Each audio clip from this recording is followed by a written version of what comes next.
Hello friends, इडुनामा में आपका स्वागत है। हम चला रहे थे लूसेंट ऑब्जेक्टिव सीरीज, जिसमें ऑलरेडी हमने 1 से लेकर 13 चैप्टर कंप्लीट कर लिया, जिसमें एंसेंट हिस्ट्री, मेडाइवल हिस्ट्री पूर्ण रूप से कंप्लीट कर लिया गया है।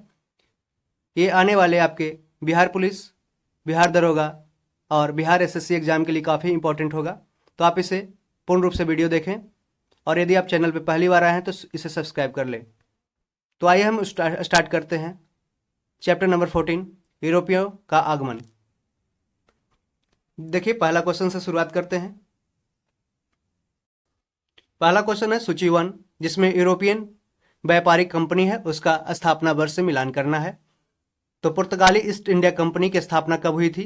तो इसका आपको पता होगा, 1498 में पुर्तगाली ईस्ट इंडिया कंपनी की स्थापना की थी, जब वास्को डी गामा है जो 1498 में भारत के कालीकट तट पे, केरल के कालीकट तट पे आया था, जिसे जमोरी ने है जो स्वागत किया था, और वो अब्दुल माजिद एक नाविक के सहायता से यहाँ पे भारत में पहुंचा था।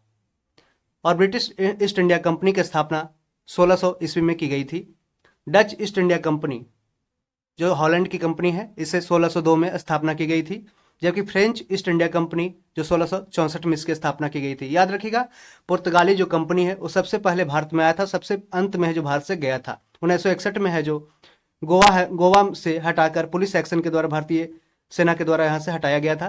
कब? 1498 में।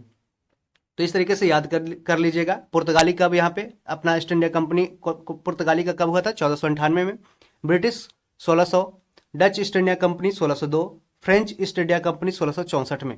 तो इस तरीके से मिलान ए का 1, बी का 2, सी का 3 और डी का 4 सही है। आगे देखते हैं। देखिए, सेकंड क्वेश्चन है, इसका मुख्यालय, यूरोपियन व्यापारी कंपनी का मुख्यालय कहाँ था? तो देखिए, पुर्तगाली ईस्ट इंडिया कंपनी का मुख्यालय कहाँ? ए का 1 हो जाएगा, गोवा में। पुर्तगाली east India company Goa.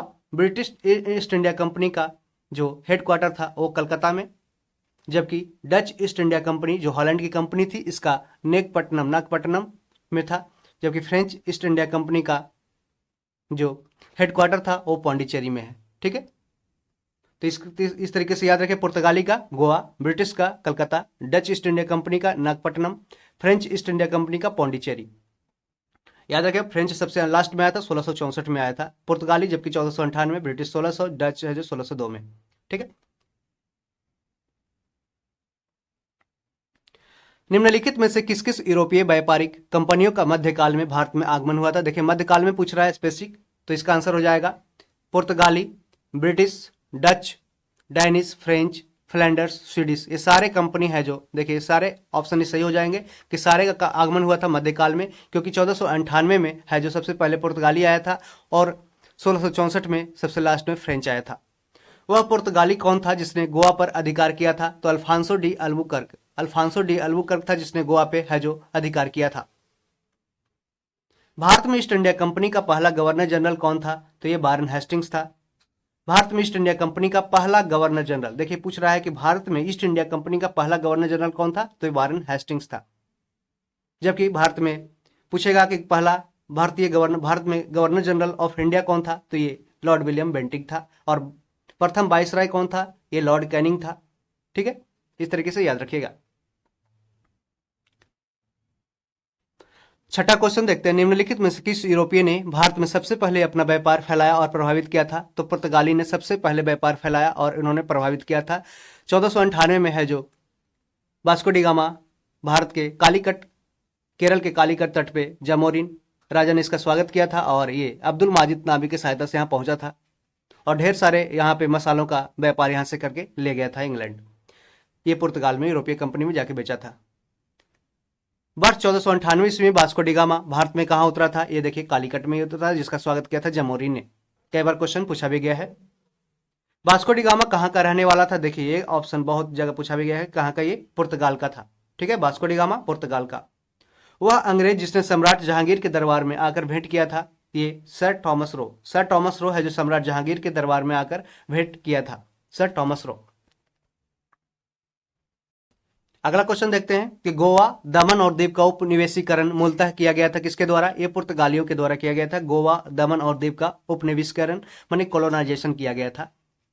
Albuquerque ने गोवा को 1510 ईस्वी में किससे छीना था? ये बीजापुर के सुल्तान से छीना था। अल्बुकर्क ने, अल्फांसो डी अल्बुकर्क ने गोवा को कब 1510 ईस्वी में पूछता है। और इसे किससे छीना था, तो बीजापुर के सुल्तान से छीना था। ये जामोरिन कौन था, ये कालीकट के राजा था जिन्होंने है जो स्वागत किया था वास्को डी गामा का। अब नेक्स्ट क्वेश्चन देखते हैं, भारत तक समुद्री मार्ग की खोज की गई थी किसके द्वारा, ये पुर्तगालियों के द्वारा है जो भारत तक समुद्री मार्ग की खोज की गई थी। सबसे पहले 1498 में वास्को डी गामा के द्वारा खोज की गई थी। ब्रिटिशों ने भारत में सूरत में अपनी पहली फैक्ट्री स्थापित करने की अनुमति निम्नलिखित में से किससे प्राप्त की थी, जहांगीर से की थी। याद रखेगा, ब्रिटिशों ने भारत में सूरत में अपनी पहली फैक्ट्री स्थापित करने की अनुमति निम्नलिखित में से किससे प्राप्त की थी, जहांगीर से। और ये सबसे पहला फैक्ट्री है जो पूर्ण रूप से 1613 में सूरत में है जो अंग्रेजों के द्वारा स्थापित की गई थी। भारत के समुद्री मार्ग की खोज किसने की थी, वास्को डी गामा ने भारत की समुद्री मार्ग की खोज की गई थी। तृतीय कर्नाटक युद्ध, Anglo French struggle, third Anglo French struggle की समाप्ति किस संधि के द्वारा हुई थी, तो ये पेरिस की संधि के द्वारा समाप्त हुई थी। तृतीय देखिए, पहला लापा पे याद रखिएगा, लापा पे देखिए एक्स-ला-सपेल के संधि के द्वारा प्रथम कर्नाटक युद्ध का समाप्ति हुआ था। सेकंड है जो पांडिचेरी की संधि, और थर्ड है जो पेरिस की संधि के द्वारा तृतीय कर्नाटक युद्ध की समाप्ति हुई थी। 16 नंबर देखते हैं, पुर्तगाली व्यापारी कंपनी के भारत आगमन का सर्वप्रथम उद्देश्य क्या था, कि काली मिर्च और अन्य मसालों के व्यापार व एकाधिकार प्राप्त करना था, इसका मुख्य उद्देश्य था। पुर्तगाली व्यापारी कंपनी के भारत आगमन का सर्वप्रथम उद्देश्य क्या था, एक काली मिर्च, ब्लैक पेपर व अन्य मसालों के व्यापार पर एकाधिकार प्राप्त करना था। जब 17 मई 1498 को वास्को डी गामा कालीकट में उतरा तो किसने उसका स्वागत किया था, तो ये कालीकट के राजा, जिसको कोझिकोड अभी है केरल में, इसके राजा जामोरिन ने किया था। और ये अब्दुल माजिद नाबी के द्वारा है जो यहाँ पहुंचा था। ये देखिए, अब्दुल माजिद पूछा भी गया था बीपीएससी पीटी में 69 में पूछा भी गया, किसने लाया था, तो अब्दुल माजिद ने। पुर्तगालियों ने भारत में सर्वप्रथम कहाँ फैक्ट्री स्थापित किया था, तो ये कालीकट में स्थापित किया था, क्योंकि कालीकट में ही सबसे पहले वो है जो आया था। आगे देखते हैं, 1713 ईस्वी में निम्नलिखित में से कौन से मुगल सम्राट ने अंग्रेजों की ईस्ट इंडिया कंपनी को भारत में व्यापार पर विशेषाधिकार प्रदान करने का फरमान जारी किया था, तो ये फर्रुखसियार 1717 ईस्वी में फर्रुखसियार ने अंग्रेजों की ईस्ट इंडिया कंपनी को भारत में व्यापार पर विशेषाधिकार प्रदान करने का फरमान जारी किया था। ब्रिटिश के साथ बेसाइन की संधि निम्नलिखित पेशवाओं में से किसने की थी, तो ये बाजीराव द्वितीय ने की थी। तो ब्रिटिश के साथ बेसाइन की संधि निम्नलिखित पेशवाओं में से किसने की थी, तो बाजीराव सेकंड ने की थी। ये कब हुआ था बेसाइन की संधि, 1782 में। ईस्ट इंडिया कंपनी के नेतृत्व में रॉबर्ट क्लाइव का उत्तराधिकारी निम्नलिखित में से कौन था, तो ये वारन हेस्टिंग्स था। ईस्ट इंडिया कंपनी के नेतृत्व में रॉबर्ट क्लाइव का उत्तराधिकारी बना वारन हेस्टिंग्स।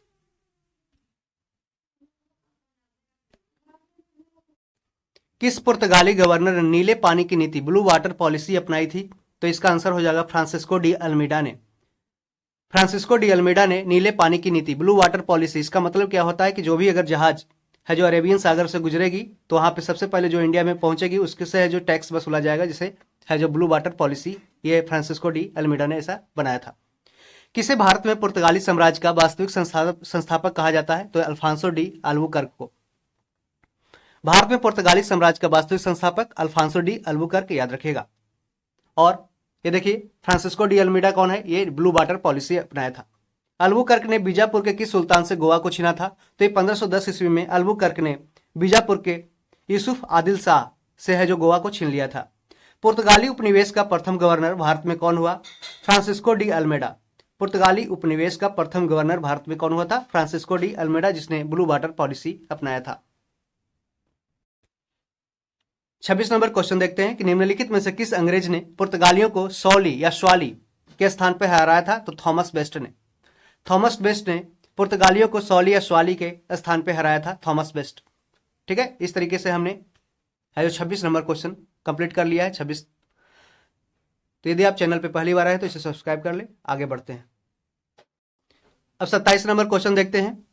निम्नलिखित में से प्रथम कर्नाटक युद्ध का कौन सा तत्कालिक कारण था, तो इसका आंसर हो जाएगा अंग्रेजों के द्वारा फ्रांसीसी जहाजों का अधिग्रहण किया गया था, इस कारण से है जो प्रथम कर्नाटक युद्ध हुआ था। और प्रथम कर्नाटक युद्ध है जो एक्स-ला-सापेल की संधि के द्वारा है जो समाप्त किया गया था। और द्वितीय कर्नाटक युद्ध पांडिचेरी की संधि के द्वारा, और तृतीय कर्नाटक युद्ध है जो पेरिस की संधि के द्वारा समाप्त किया गया था। इसे सप्तवर्षीय युद्ध भी बोलते हैं। किसे जहांगीर ने खान की उपाधि से सम्मानित किया था? तो ये कैप्टन विलियम हॉकिंस को है जो जहांगीर ने खान की उपाधि से सम्मानित किया था। उस क्षेत्र की पहचान करें जहां से यूरोप वासियों को सर्वोत्तम सोरा और अफीम प्राप्त होता था। तो ये बिहार क्षेत्र से। बिहार क्षेत्र से यूरोप वासियों ने सर्वप्रथम सोरा और अफीम है जो वहां से प्राप्त किया था। अब देखते हैं भारत में 1612 ईस्वी में अंग्रेजों ने अपनी पहली फैक्ट्री कहां स्थापित की थी? तो ये सूरत में किया था, जबकि 1612-13 है जो दिया रहता है। तो याद रखिएगा, भारत में 1612 या 1613 ईस्वी में अंग्रेजों ने अपनी पहली फैक्ट्री है जो सबसे पहले सूरत में स्थापित किया था।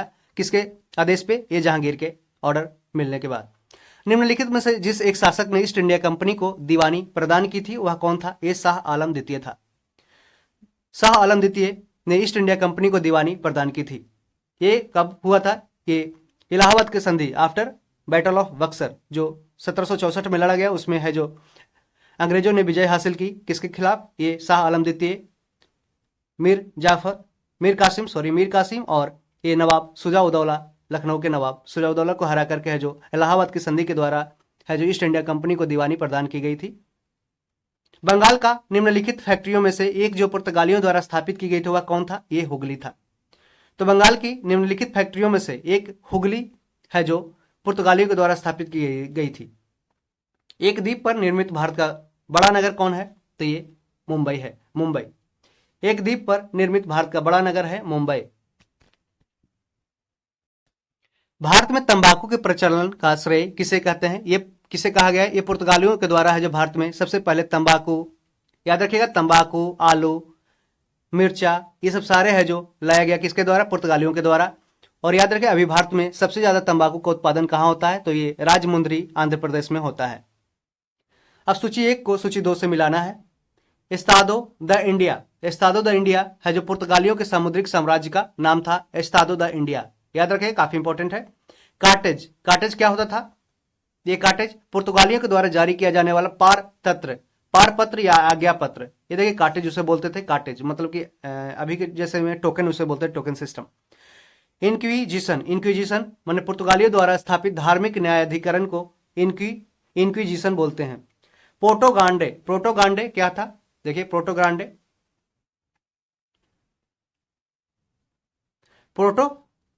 पोर्टोग्रांडे इसका ऑप्शन हो जाएगा। ये महान बंदरगाह था पोर्टोगांडे। इसका पुर्तगालियों के द्वारा चिटगांव को दी गई संज्ञा, पुर्तगालियों के द्वारा चिटगांव को दी जाने वाली संज्ञा क्या था? पोर्टोग्रांडे। ये सबसे महान बंदरगाह। ये चिटगांव कहाँ है? ये बांग्लादेश में है। बांग्लादेश का एक पोर्ट है। उस समय ये ब्रिटिश भारत का है जो पोर्ट था। 18वीं सदी में भारत में लड़े गए युद्धों का निम्नलिखित में से सही कालानुक्रम कौन सा है?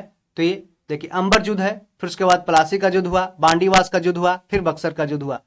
तो याद रखिएगा, प्लासी का युद्ध कब हुआ? 1757 में। बांडीवास का हुआ 1760 में। बक्सर का 1764 में। उसके पहले अंबर का युद्ध हुआ था जिसे, ठीक है, तो इसको ऑप्शन को याद रखिएगा। अंबर का युद्ध सबसे पहले, फिर प्लासी का युद्ध, फिर बांडीवास का युद्ध और बक्सर का युद्ध हुआ था। एक कब लड़ा गया था? 18वीं सदी में, जैसे 1757 में, याद रखिएगा, प्लासी का युद्ध, बांडीवास 1760, बक्सर का युद्ध 1764 में। भारत में यूरोपीय शक्तियों के प्रवेश के संदर्भ में कौन सा कथन सही नहीं है, यानी कि गलत है? तो पुर्तगालियों ने 1499 ईस्वी में गोवा पर कब्जा कर लिया था। ये गलत स्टेटमेंट है, क्योंकि ये 1510 में किया था। वहां पे बीजापुर का सुल्तान कौन था? ये है जो यूसुफ आदिल शाह। अंग्रेजों ने अपना पहला कारखाना कहां? दक्षिण में मसूलीपट्टनम में लगाया था। ठीक है, ये सही है। पूर्वी भारत में अंग्रेजी कंपनी ने 1633 ईस्वी में उड़ीसा में पहला कारखाना लगाया था। तो पूर्वी भारत में कहा? ओडिशा में 1633 ईस्वी में। जबकि डुप्ले के नेतृत्व में फ्रांसीसियों ने 1746 में मद्रास पर कब्जा किया था। डुप्ले के नेतृत्व में फ्रांसीसियों ने 1746 में मद्रास पर कब्जा किया था। अब देखते हैं 38 नंबर क्वेश्चन। भारत में फ्रांसीसियों ने अपने सबसे पहला कारखाना निम्न स्थानों में से कहां पे लगाया था? ये सूरत में लगाया था। तो कब लगाया था? 1664 में आया था, 1666 में लगाया था, याद रखिएगा। भारत में पहली मुद्रण मशीन प्रिंटिंग प्रेस की स्थापना किसने की थी? पुर्तगालियों ने की थे। जैसे देखिए, भारत में पहली मुद्रण मशीन प्रिंटिंग प्रेस की स्थापना है जो पुर्तगालियों ने किया था। आलू, मिर्चा, तंबाकू सब है जो सबसे पहले भारत में किसने लाया था? ये पुर्तगालियों ने लाया था। और प्रिंटिंग प्रेस के आविष्कारक कौन है? गुटेनबर्ग है। यूरोपीय व्यापारिक कंपनियों के कारखाने फैक्ट्री कैसे होते थे? ये भंडारगृह होते थे तथा उत्पादन केंद्र दोनों होते थे। भंडारगृह एवं उत्पादन केंद्र दोनों होते थे। ठीक है। पुर्तगाली उपनिवेश गोवा, दमन और दीव को किस वर्ष जन आंदोलन के बल पर भारत सरकार ने भारतीय गणराज्य में विलय कर दिया था? 1961 में। देखो, सबसे पहले पुर्तगाली भारत में आया था और सबसे अंत में जाने वाला ही पुर्तगाली था। और उसके बाद 1961 में आफ्टर इंडिपेंडेंस 1961 में, मतलब कि लगभग 14 साल 15 साल के बाद है जो गोवा और दमन द्वीप से है जो पुलिस एक्शन के द्वारा और जन आंदोलन के द्वारा है जो गोवा और दमन और द्वीप से पुर्तगालियों को खदेड़ा गया। पुर्तगालियों की पहली फैक्ट्री कालीकट में 1500 ईस्वी में किसने स्थापित किया था? ये पेड्रो अल्वारेज कैब्रल ने किया था। तो पुर्तगालियों की पहली फैक्ट्री कालीकट में 1500 ईस्वी में किसने स्थापित किया था? Pedro Alvarez Cabral. कैब्रल याद रखिएगा। भारत से भारतीय वस्त्रों के प्रमुख निर्यात को वस्तु बनाने का श्रेय किसे है? तो फ्रांसीसियों को। भारत से भारतीय वस्त्रों की प्रमुख निर्यात, ये निर्यात मतलब होता है एक्सपोर्ट, किसी दूसरे देशों में भेजना, और आयात मतलब किसी दूसरे देशों से अपने भारत में आना। तो फ्रांसीसियों ने। तो भारत से भारतीय वस्त्रों को प्रमुख निर्यात की वस्तु बनाने का श्रेय है फ्रांसीसियों को। डचों को भारतीय व्यापार से अलग करने में कौन सफल रहे? अंग्रेज ने किए। अंग्रेज सफल रहे कि डच को भारतीय व्यापार से अलग कर दिया। वह कौन सा निर्णायक युद्ध था जिसमें अंग्रेजों ने डचों को हरा दिया, जिस कारण डचों को भारत में चुनौती खत्म हो गई? तो ये बेदरा का युद्ध था जो 1759 में लड़ा गया था, बेदरा का युद्ध। जबकि प्लासी का युद्ध 1757 में, बांडीवास का 1760 में, बक्सर का युद्ध 1764 में। तो वह कौन सा निर्णायक युद्ध था जिसमें अंग्रेजों ने डचों को हरा दिया, जिस कारण डचों की भारत में चुनौती ही खत्म हो गई? ये बेदरा का युद्ध था 1759 में। काफी इंपॉर्टेंट क्वेश्चन है। डचों ने अपनी पहली फैक्ट्री 1605 ईस्वी में कहां पे स्थापित किया था? मसूलीपट्टनम में स्थापित किया था डच ने अपनी पहली फैक्ट्री। और अंग्रेजों ने भी सबसे पहले है जो अपनी अस्थायी रूप से फैक्ट्री है जो मसूलीपट्टनम में ही स्थापित की थी पूर्वी भारत में। सिकरी और आगरा पहुंचने वाला पहला अंग्रेज व्यापारी कौन था? रॉल्फ फिंच था। सिकरी और आगरा पहुंचने वाला पहला अंग्रेज व्यापारी था Ralph Finch. British East India Company का गठन किया था किसने? ये देखिए, मर्चेंट एडवेंचरर्स जो कंपनी था, साहसिक व्यापारियों के नाम से जाने जाने वाले लंदन के कुछ व्यापारियों ने है जो ब्रिटिश ईस्ट इंडिया कंपनी की स्थापना 1600 में किया था। 31 दिसंबर 1600 को किसने एक रॉयल चार्टर राजकीय अधिकार पत्र जारी कर ब्रिटिश ईस्ट इंडिया कंपनी को पूर्वी देशों के साथ व्यापार करने का एकमात्र अधिकार दिया था? तो ये रानी एलिजाबेथ ने। कौन? रानी एलिजाबेथ ने। ब्रिटिश ईस्ट इंडिया कंपनी का प्रथम गवर्नर कौन था? तो इसका टॉमस स्माइथ। याद रखिएगा, क्वेश्चन काफी इंपॉर्टेंट है, ऐसे क्वेश्चन है जो पूछे जा सकते हैं। तो ब्रिटिश ईस्ट इंडिया कंपनी का प्रथम गवर्नर था Thomas Smythe. Captain William Hawkins किस जहाज से भारत पहुंचा था? तो हेक्टर जहाज से। हेक्टर नामक, ये देखिए केबीसी में क्वेश्चन है जो पूछा भी गया है कि कैप्टन विलियम हॉकिंस है जो किस जहाज से भारत पहुंचा था? तो हेक्टर नामक जहाज से। अगला क्वेश्चन देखते हैं कि किस मुगल बादशाह ने 6 फरवरी 1613 को एक फरमान जारी कर अंग्रेजों को सूरत में एक अस्थायी कोठी खोलने की अनुमति दी थी? तो जहांगीर ने। किसने? जहांगीर ने। कौन इंग्लैंड के सम्राट जेम्स प्रथम का राजदूत बनकर 1615 ईस्वी में मुगल बादशाह जहांगीर के दरबार में अजमेर पहुंचा था? तो सर थॉमस रो ने। तो ये क्वेश्चन काफी इंपॉर्टेंट, इसमें कई क्वेश्चन बनते हैं कि देखिए उस समय इंग्लैंड के सम्राट कौन था? तो जेम्स प्रथम था। और ये राजदूत बनकर जेम्स प्रथम का कौन? सर थॉमस रो 1615 ईस्वी में मुगल बादशाह उस समय के थे जहांगीर, उसके दरबार में कहां पहुंचा था? अजमेर पहुंचा था, अजमेर राजस्थान में।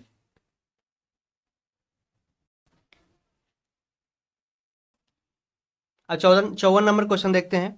1661 ईस्वी में पुर्तगाल के राजा ने अपनी बहन कैथरीन ब्रेगांजा की शादी इंग्लैंड के राजा चार्ल्स द्वितीय से की थी। इस उपलक्ष्य में उसने कौन सा भारतीय द्वीप चार्ल्स द्वितीय को दहेज के रूप में दिया था? तो ये बंबई द्वीप को दिया था। देखिए यहाँ पे क्वेश्चन पूछा जा सकता कब? 1661 में। पुर्तगाल के राजा ने अपनी बहन कैथरीन ब्रेगांजा की शादी इंग्लैंड के राजा किससे? चार्ल्स द्वितीय से की थी। इस उपलक्ष्य में उसने कौन सा भारतीय द्वीप है जो चार्ल्स द्वितीय को दहेज के रूप में दिया था? बम्बई। देखिए इंटरलोपर्स थे क्या? ये अनधिकृत व्यापारियों के रूप में सामुद्रिक लुटेरे थे, इंटरलोपर्स। क्वेश्चन काफी इंपॉर्टेंट है, क्वेश्चन कहीं भी पूछा जा सकता है कि इंटरलोपर्स क्या थे? ये अनधिकृत व्यापारियों के रूप में सामुद्रिक लुटेरे थे, जिसे पायरेट्स बोलते हैं। 1632 ईस्वी में गोलकुंडा के किस सुल्तान ने अंग्रेजों के नाम सुनहला फरमान, जिसे गोल्डन फरमान बोलते हैं, जारी कर 500 पैगोडा वार्षिक कर के एवज में माने के रूप में उन्हें गोलकुंडा राज्य के बंदरगाहों में स्वतंत्रता पूर्वक व्यापार करने की अनुमति दी थी? तो ये अब्दुल्ला कुतुब शाह। काफी इंपॉर्टेंट क्वेश्चन, ठीक है। तो इसको याद रखेगा कि 1632 में, कब, 1632 में गोलकुंडा के किस सुल्तान ने, तो कुतुब शाह, किसने, अब्दुल कुतुब शाह ने है जो अंग्रेजों के नाम सुनहला फरमान यानी कि गोल्डन फरमान जारी किया था। कितना पे, 500 पैगोडा, ये सोने के सिक्का होते थे, उसके करके एवज में उन्हें गोलकुंडा राज के बंदरगाहों में स्वतंत्रता पूर्वक व्यापार करने की अनुमति दी थी। 1639 ईस्वी में अंग्रेज फ्रांसीसी डे ने कहाँ के शासक से मद्रास को पट्टे पर लिया और वहां एक किलाबंद कोठी बनवाई थी, तो ये देखिए चंद्रगिरी के राजा से। काफी इंपॉर्टेंट क्वेश्चन है, बीपीएससी के द्वारा पूछा भी गया है क्वेश्चन ये, कि कब, 1639 में अंग्रेज फ्रांसिस डे ने है जो चंद्रगिरी के राजा से मद्रास को पट्टे पर लिया और वहां के किलाबंद कोठी है जो बनवाया था। अंग्रेजों ने पूर्वी भारत में पहली बार उड़ीसा में महानदी के मुहाने डेल्टा पे हरिहरपुर, बालासोर एवं पिपली में फैक्ट्रियां स्थापित कब की थी, तो 1633 ईस्वी में। याद रखिएगा, अंग्रेजों ने पूर्वी भारत में पहली बार उड़ीसा में महानदी के मुहाने यानी कि डेल्टा पे हरिहरपुर, बालासोर एवं पिपली में फैक्ट्रियां है जो 1633 में बनवाया था, स्थापित किया था। तो याद रखिएगा, हरिहरपुर, बालासोर और पिपली है जो उड़ीसा के में स्थान है।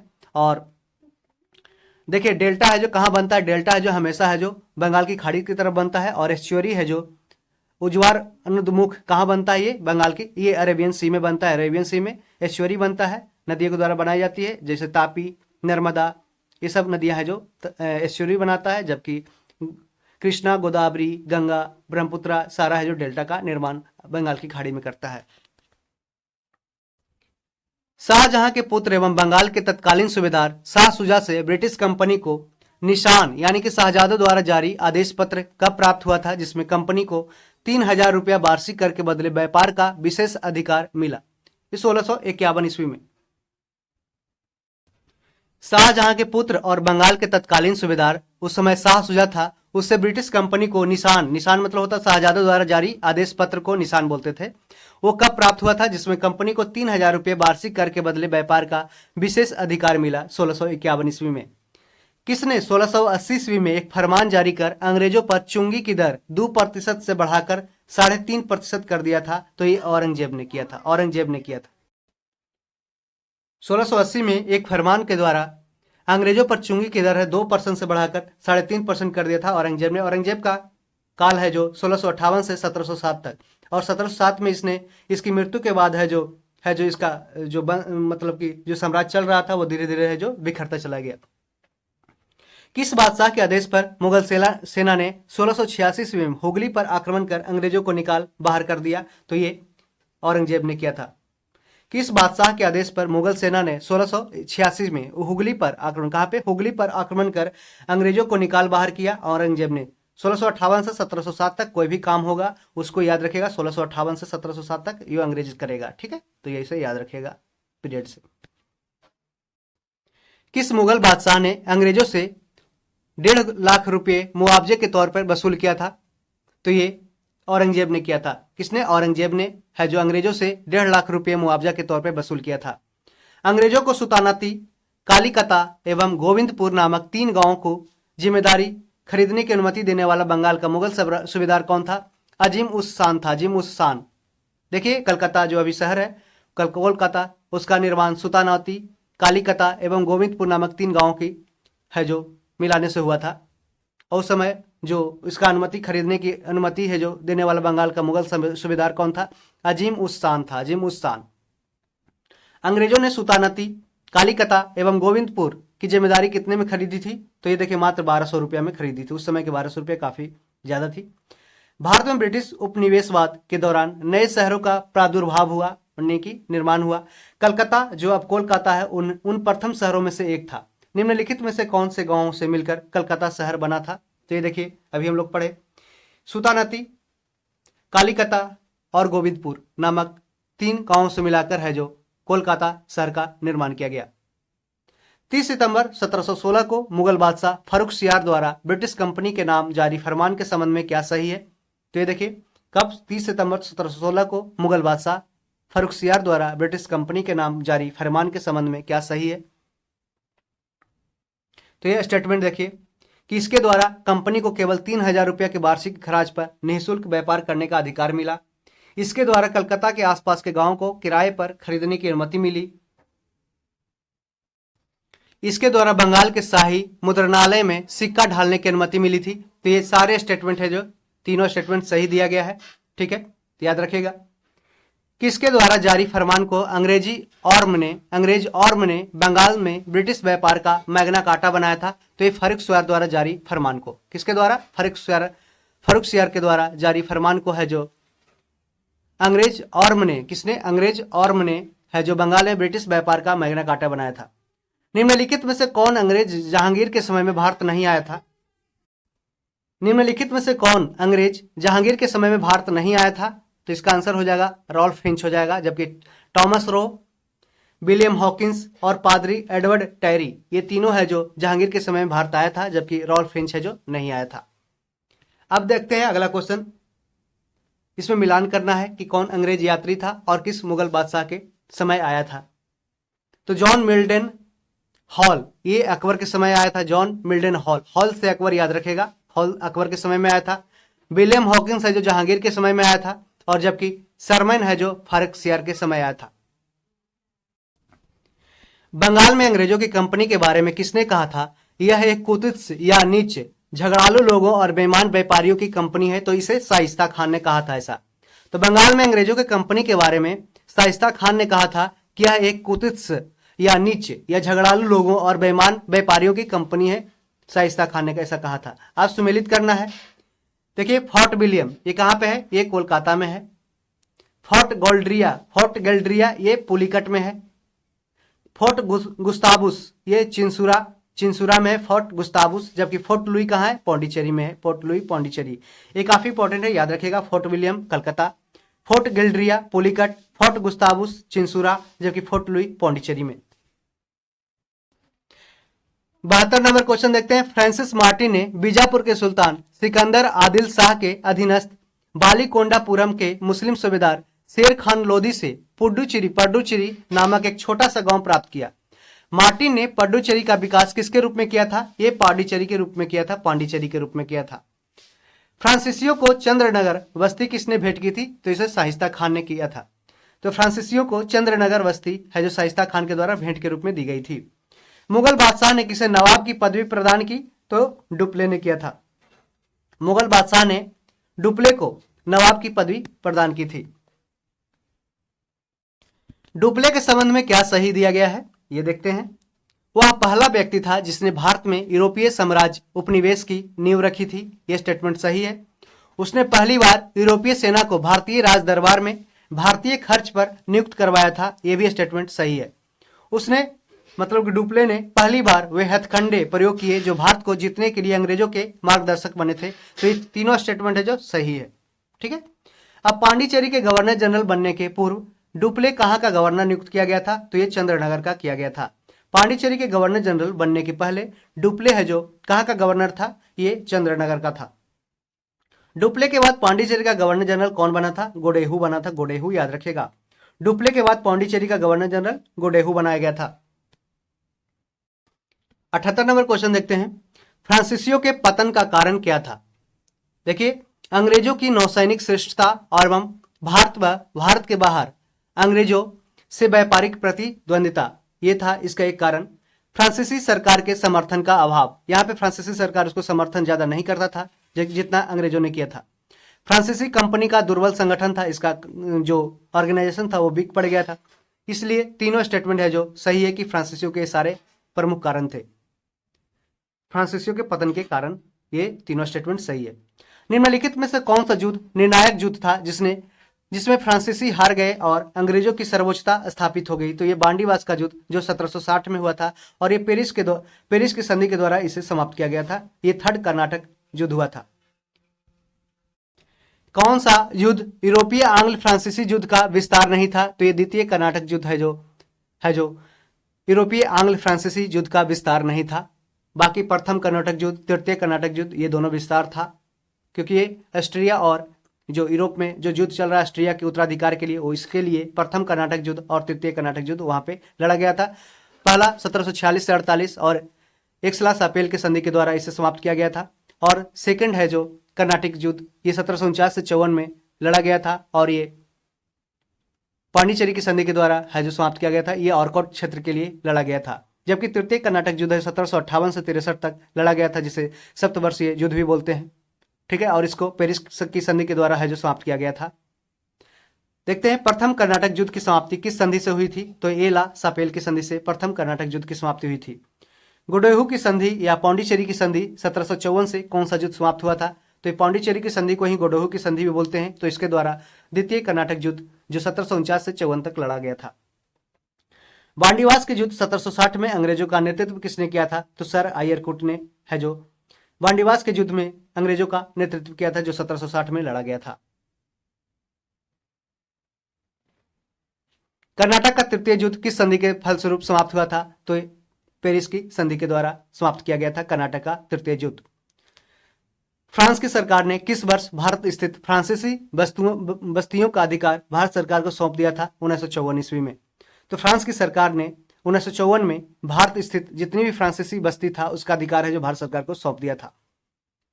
तो भारत से फ्रांस कब गया, ये 1954 में, जबकि गोवा से पुर्तगालियों ने 1961 से भारत से बाहर किया गया पुलिस एक्शन के द्वारा। इतिहासकार मैकाले के अनुसार वह पहला व्यक्ति कौन था जिसने पहली बार अनुभव किया कि मुगल साम्राज्य के खंडहरों पर एक यूरोपीय साम्राज्य बनाया जा सकता है। तो ये डुप्ले ने किया था, डुप्ले ने।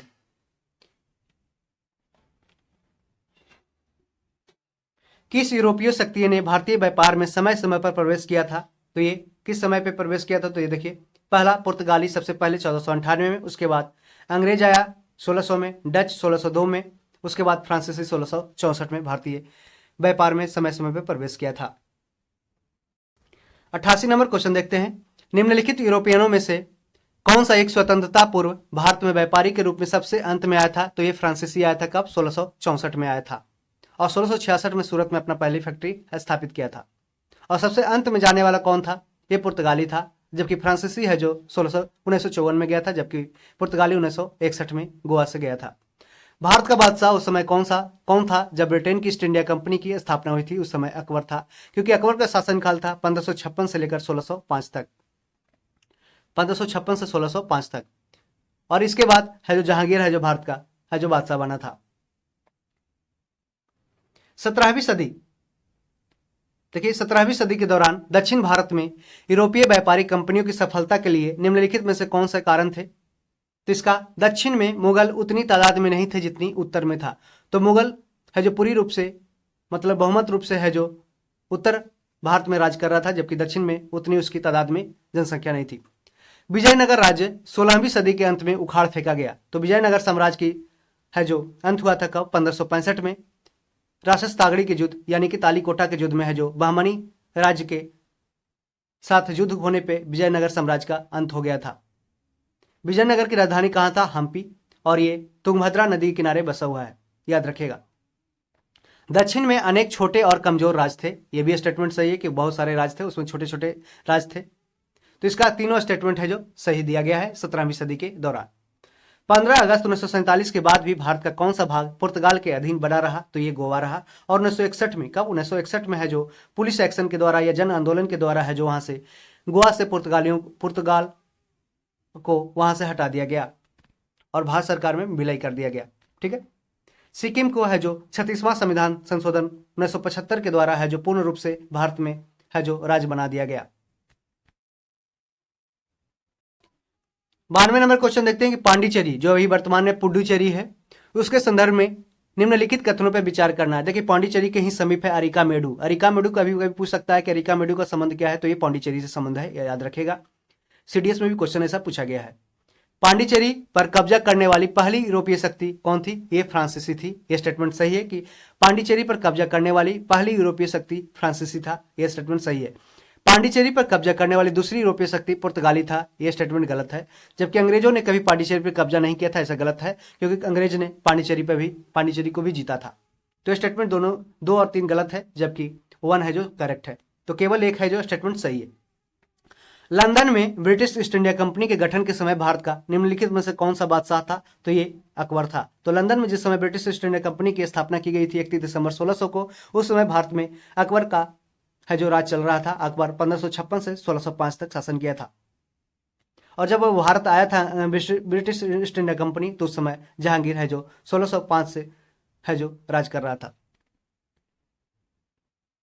बांडीवास के युद्ध 1760 में, देखिए क्या हुआ था। बांडीवास के युद्ध 1760 में ब्रिटिश ने फ्रेंच को हराया था। किसने? ब्रिटिश ने फ्रेंच को हराया था। ठीक है, तो इस तरीके से हमने है जो 94 क्वेश्चन है जो यूरोपीय कंपनी के आगमन से संबंधित सारे क्वेश्चन है जो डिस्कस कर लिए। अब कुछ क्वेश्चन और बचे हैं, उसको देख लेते हैं। अब विविध से चैप्टर नंबर 15 विविध से प्रश्न पूछे गए हैं मध्यकालीन भारत से, उसको देख लेते हैं। निम्नलिखित में से कौन सुमेलित है? तो इसमें देखिए एलोरा इस शकों के द्वारा बनाया गया था, नहीं ऐसा गलत है। मीनाक्षी मंदिर यहाँ कहाँ? ये पल्लवों के द्वारा, ये भी स्टेटमेंट गलत है। ये देखिए महाबलीपुरम राष्ट्रकूटों के द्वारा, नहीं ये पल्लवों के द्वारा महाबलीपुरम, जबकि खजुराहो है जो चंदेल के द्वारा बनाया गया था। खजुराहो कहाँ? मध्य प्रदेश में। खजुराहो टेम्पल कहाँ है? ये मध्य प्रदेश में है। तो ये याद रखिएगा, इसमें कौन सही है? तो खजुराहो है जो चंदेल के द्वारा है जो खजुराहो मंदिर का निर्माण किया गया था। मीनाक्षी मंदिर कहाँ है? एलोरा में। ये मीनाक्षी मंदिर है जो मदुरई में है, जिसे सिटी ऑफ फेस्टिवल्स भी बोलते हैं, त्योहारों का शहर।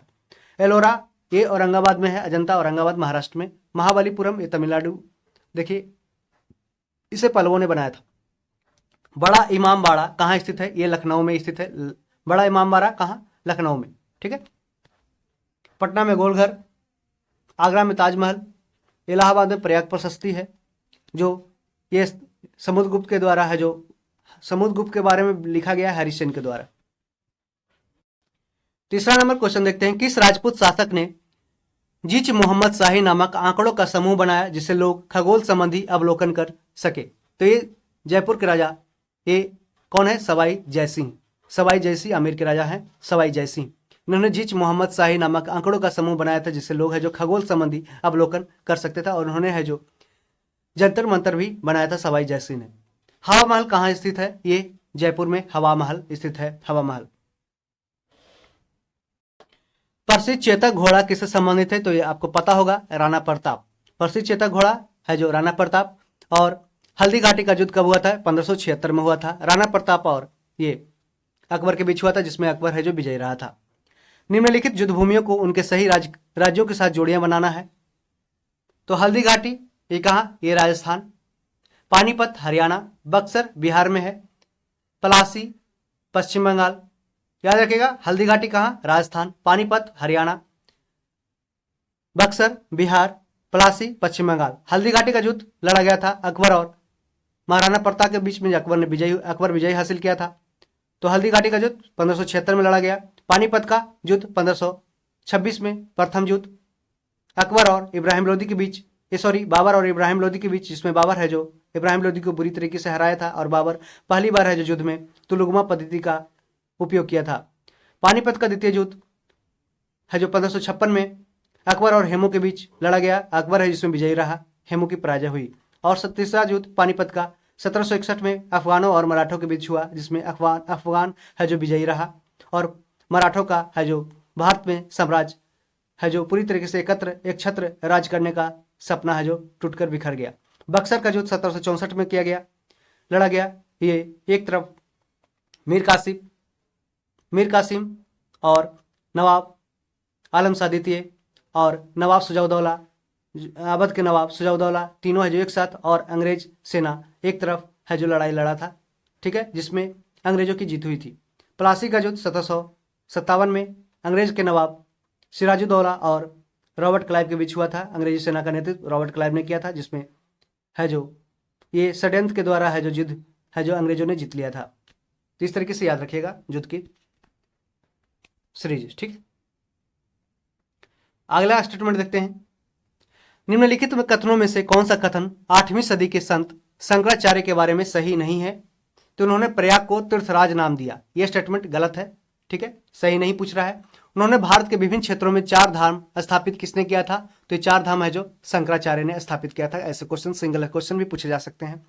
उन्होंने बौद्ध धर्म व जैन धर्म के विस्तार पर रोक लगाई थी, यह भी स्टेटमेंट सही है। कि उन्होंने वेदांत का प्रचार किया था। वेदांत मतलब जो वेदों के बारे में, उपनिषद के जैसे है, वेदांत उपनिषद हो गया।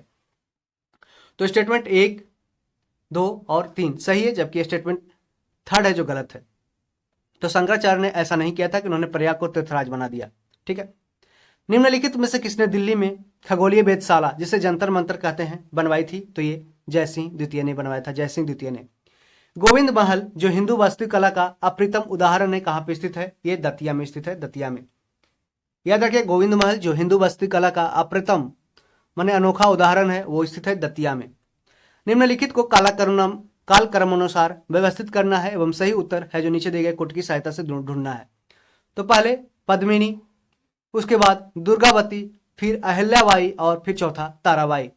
तो क्या था ये? ताराबाई ये महारानियों का नाम है और उनके है जो कालक्रम के अनुसार उसको सजाना है। तो पहले पद्मिनी, उसके बाद दुर्गावती, फिर अहिल्याबाई, उसके बाद ताराबाई। 11 नंबर क्वेश्चन देखते हैं। सुमेलित करना है स्थान और स्मारक से। देखिए, तो एलिफेंटा कहाँ है? एलिफेंटा क्या है? ये एलिफेंटा है जो स्मारक है, गुफा है। जबकि श्रवण बेलगोला क्या है? एक मूर्ति है। किसका? सॉरी, श्रवण बेलगोला है जो एक मूर्ति है, ये बाहुबली की। ये जो जैन यहाँ पे कहाँ पे? कर्नाटक में। जैन धर्मावलंबी का है जो एक सिंबल है। खजुराहो क्या है? एक, ये देखिए खजुराहो क्या है? एक मंदिर है जिसे चंदेल राजाओं के द्वारा बनाया गया था। जबकि सांची है जो स्तूप है, बुद्धिज्म से रिलेटेड। तो याद रखें, एलिफेंटा गुफा है, श्रवण बेलगोला मूर्ति है, खजुराहो है जो मंदिर है, चंदेल के द्वारा बनाया गया था, सांची स्तूप है। 12 नंबर क्वेश्चन। निम्नलिखित में से कौन बीजगणित के क्षेत्र में अपने योगदान के लिए विशेष रूप से जाना जाता है? तो ये भास्कर है जो बीजगणित के क्षेत्र में अपने योगदान के लिए विशेष रूप से जाना जाता है। कौन सबसे प्राचीन वाद्य यंत्र है? तो बीना है जो सबसे प्राचीन वाद्य यंत्र है। कई बार क्वेश्चन पूछा जा सकता है। और ये सरस्वती जी की है जो वाद्य यंत्र है। निम्नलिखित 4 बाहरी आक्रमणों को काल क्रमानुसार अवस्थित करना है एवं नीचे दिए हुए कोट से सही उत्तर ढूंढना है। तो ये देखिए, पहले चंगेज खान, उसके बाद तैमूरलंग 1398, उसके बाद नादिर शाह लगभग 1739 के आसपास, अहमद शाह अब्दाली 1748, 1739, ठीक है। तैमूरलंग 1398 और इसका चंगेज खान को आप है जो कमेंट में बताइएगा, ठीक है। कौन से बृहत मंदिर के प्रारंभिक अभिकल्पना तथा निर्माण सूर्यवर्मन द्वितीय के राजकाल के दौरान हुआ था? तो ये कंबोडिया के मंदिर अंकोर वाट मंदिर कहाँ? कंबोडिया में। ये सबसे बहुत बड़ा मंदिर है। इसके है जो निर्माण हुआ था सूर्यवर्मन द्वितीय के राजकाल के दौरान हुआ था। अब मिलान करना पुरातत्वीय स्मारक स्थल और उसको कौन सा राज्य में है। शिशुपालगढ़ कहाँ है? ये उड़ीसा में है शिशुपालगढ़। पिपराहवा कहाँ? उत्तर प्रदेश में। गोलपाड़ा कहाँ? असम में। जबकि बिष्णुपुर है जो मणिपुर में। मणिपुर। तो याद रखिएगा, ये पुरातत्वीय स्मारक स्थल है और किस राज्य में है इसका मिलान करना है। तो शिशुपालगढ़ कहाँ? ओडिशा में शिशुपालगढ़। पिपराहवा आपको याद होगा, पिपराहवा उत्तर प्रदेश। गोलपाड़ा कहाँ? ये गोलपाड़ा है जो असम में और बिष्णुपुर मणिपुर में है। 17 नंबर क्वेश्चन देखते हैं। निम्नलिखित कथनों पर विचार करना है। दक्षिण भारत के इक्ष्वाकु शासक बौद्ध मत के विरोधी थे। दक्षिण भारत के इक्ष्वाकु शासक जो बौद्ध मत के विरोधी थे, यह स्टेटमेंट सही है। और पूर्वी भारत के पाल शासक बौद्ध मत के समर्थक थे। पाल वंश है जो बौद्ध धर्म को है जो काफी इंपॉर्टेंस दिया, तो इसलिए दोनों स्टेटमेंट है जो सही है। निम्नलिखित कथनों पर विचार करना है। हिंदू देवी देवताओं तथा मुस्लिम संतों की प्रशंसा में रचित गीतों का संग्रह किताब-ए-नौरस इब्राहिम आदिल शाह द्वितीय के द्वारा लिखा गया। यह स्टेटमेंट सही है कि हिंदू देवी देवताओं तथा मुस्लिम संतों की प्रशंसा में रचित गीतों का संग्रह किताब-ए-नौरस इब्राहिम आदिल शाह द्वितीय के द्वारा लिखा गया। यह स्टेटमेंट सही है। भारत में कव्वाली के नाम से जाने जाने वाली जो गाने जाने वाली संगीत शैली के प्रारंभिक रूप का आरंभक कौन किया था? ये आरंभ किया था अमीर खुसरो ने किया था। यह स्टेटमेंट सही है। कव्वाली याद रखेगा, अमीर खुसरो। और किताब-ए-नौरस किसने लिखा था? इब्राहिम आदिल शाह द्वितीय के द्वारा लिखा गया। दोनों स्टेटमेंट है जो सही है, याद रखिएगा। काफी इंपॉर्टेंट क्वेश्चन। अब देखते हैं 19 नंबर क्वेश्चन। कौन सा एक सही नहीं है पूछ रहा है। तो अली मर्दान खान ने बंगाल में राजस्व कृषि पद्धति आरंभ की थी। ये स्टेटमेंट है जो गलत है। महाराजा रंजीत सिंह ने लाहौर में तोपों के निर्माण के लिए आधुनिक ढलाई खाने स्थापित किया था। ये स्टेटमेंट सही है। कहाँ पे? ये महाराजा रंजीत सिंह ने लाहौर में तोपों के निर्माण के लिए आधुनिक ढलाई खाने स्थापित किया था। अंबेर में सवाई जयसिंह ने यूक्लिड की रेखा गणित के तत्वों का संस्कृत में अनुवाद कराया था। ठीक है, तो कहाँ पे? अंबेर में सवाई जयसिंह ने यूक्लिड के रेखा गणित के तत्वों का संस्कृत में अनुवाद कराया था। मैसूर मैसूर में सुल्तान टीपू ने श्रृंगेरी मंदिर में देवी शारदा किसके, ये देखिए कभी कभी पूछा जा सकता है कौन से मंदिर, तो ये देवी शारदा मानिक सरस्वती माता की जो मूर्ति है उसका निर्माण के लिए धन दिया था। कहाँ पे, मैसूर में श्रृंगेरी मंदिर का। ठीक है, किसने, टिप्पू सुल्तान ने। तो स्टेटमेंट है जो तीनों सही है, जबकि एक स्टेटमेंट गलत है कि अली मर्दान खान ने बंगाल में राजस्व कृषि पद्धति प्रारंभ की थी, ऐसा स्टेटमेंट गलत है। निम्नलिखित घटना पे विचार करना है। देखिए, तो कुतुब मीनार का निर्माण पहले हुआ था, उसके बाद फिरोज शाह तुगलक की मृत्यु हुई थी, उसके बाद पुर्तगालियों का भारत में आक्रमण 1498 में हुआ था, उसके बाद विजयनगर के कृष्णदेव राय का शासनकाल। तो इस तरीके से है जो अरेंज कीजिएगा 2 4 3 1। पहले कुतुब मीनार का निर्माण, उसके बाद फिरोज शाह तुगलक की मृत्यु, पुर्तगालियों का भारत आगमन, फिर विजयनगर के कृष्णदेव राय का शासनकाल। 21 नंबर क्वेश्चन देखते हैं। सूची 1 को सूची 2 से मिलाना है। इक्ता प्रणाली सबसे पहले स्टार्ट किया था दिल्ली के सुल्तान ने। ठीक है, तो एक का 2 हो जाएगा। जागीर है जो मुगल साम्राज्य के में है जो इसका उपयोग होता था। अमरम, जागीर क्या होता था, एक जमीन का टुकड़ा होता था, इक्ता भी जमीन का एक टुकड़ा होता। अमरम हो जाता क्या, अमरम है जो ये विजयनगर साम्राज्य में ऐसे इसका प्रयोग होता था। अमरम होता था जो सेना नायक को जमीन है जो भूमि में जो प्रदान किया जाता था उसे अमरम बोलते थे। जबकि मोकासा है जो मराठा के द्वारा स्टार्ट किया गया था, मोकासा। याद रखें, इक्ता दिल्ली के सुल्तान, जागीर मुगल काल में, अमरम विजयनगर साम्राज्य में, मोकासा मराठा साम्राज्य में। देखिए, विचार करना है कौन सबसे पहले बना था, जिसका निर्माण सबसे पहले हुआ था, कालक्रम अनुसार सजाना है। तो सबसे पहले कुतुब मीनार का स्थापना हुआ था। इसे है जो कुतुबुद्दीन ऐबक के द्वारा स्टार्ट किया गया था। कुतुबुद्दीन ऐबक का कार्यकाल था 1206 से 1210।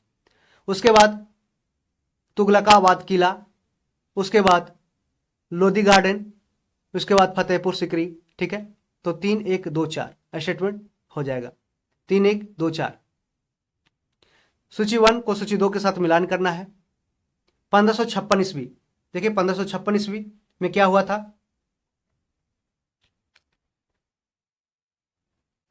1556 ईस्वी में हुआ था अकबर का राज्यरोहण, और ये 1556 से 1605 तक अकबर का शासनकाल चला था। 1600 ईस्वी में हुआ था ईस्ट इंडिया कंपनी को अधिकार पत्र चार्टर प्रदान किया गया था 31 दिसंबर 1600 ईस्वी को महारानी एलिजाबेथ द्वितीय के द्वारा। 1686 में शिवाजी का देहांत हुआ था। 1686 में शिवाजी का देहांत हो गया था, और 1680 में शिवाजी ने है जो राजगद्दी पे बैठा था। मतलब कि 1680 में राज्याभिषेक हुआ था शिवाजी का। 1739 में है जो नादिर शाह का दिल्ली पे आक्रमण हुआ था 1739 में। ठीक है, उस समय जो मुगल बादशाह था ये रंगीला बादशाह था, मोहम्मद शाह रंगीला था। और हल्दी घाटी का युद्ध हुआ था कब, 1576 में महाराणा प्रताप और अकबर के बीच हुआ था, जिसमें अकबर है जो विजय हुआ था। 25 नंबर क्वेश्चन मिलान करना है सूची 1 को सूची 2 से। पानीपत की द्वितीय लड़ाई, देखिए भारत में मुगल शासन की है जो स्थापना की गई थी पानीपत की द्वितीय लड़ाई में। ठीक है, पानीपत की द्वितीय लड़ाई कब हुआ था, किसके बीच हुआ था, 1556 में हुआ था अकबर और हेमू के बीच, जिसमें अकबर ने मुगल वंश की है जो भारत में स्थापना किया था।